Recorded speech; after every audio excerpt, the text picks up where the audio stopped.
Today at Kroger I about ran into Jason's mom, and because she's been looking for Jason for a while.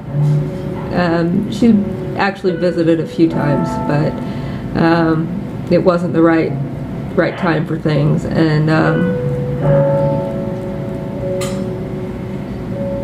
I guess it was kind of a weird experience at Kroger today because nobody sprayed me with anything, and I didn't feel any. I felt a little bit when I passed Cook, you know, and then when I got back here, I got up to the dumpster, and that's when I really started to feel Sherry's Cook.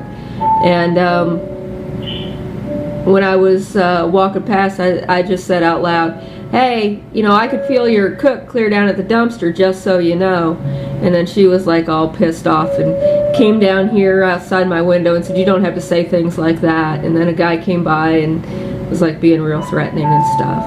And you know, I really don't have any sympathy for this drug dealer lifestyle. I just don't. I think no matter where you know, what kind of things your parents were into or whatever, you know, by the time you're 30, you should have that shit worked out.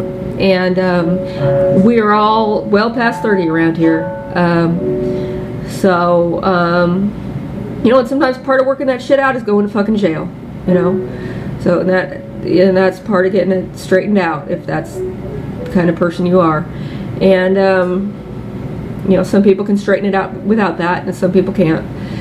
And you know, it was just, I was thinking about what looked like APS outside this morning. And you know, jogging in my kitchen should be a motherfucking non-event.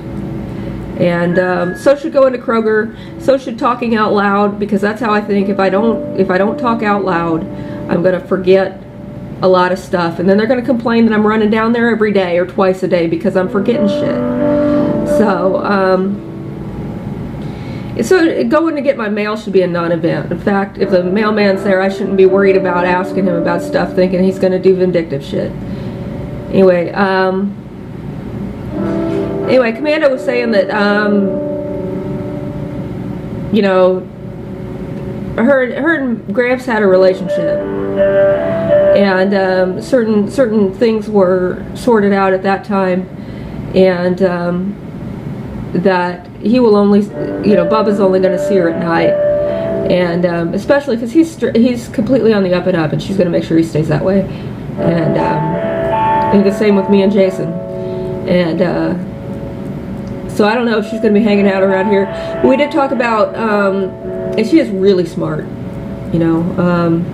What they were telling people in the High Brazil were deltas were actually people picked up from you know, the people evolving out here in all sorts of stress. So, and she's a descendant of Matt, and because Frogman is Matt's son by her son. So, anyway, and we had the whole conversation. I wasn't sure how I was going to spring your relationship with Jason on Matt. I was like, you have any idea how many times I've had this conversation? And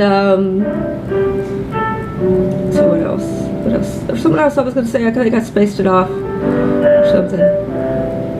Anyway, she's she's real smart, and needs to move up with a much smarter crew, a little bit outside the regular expectations of what a Keolio would be. And Jason, not so much. I mean, I'm not saying Jason's not smart, but it's just we're you know, we're used to being derp herders around here, and but I think that's a night thing entirely.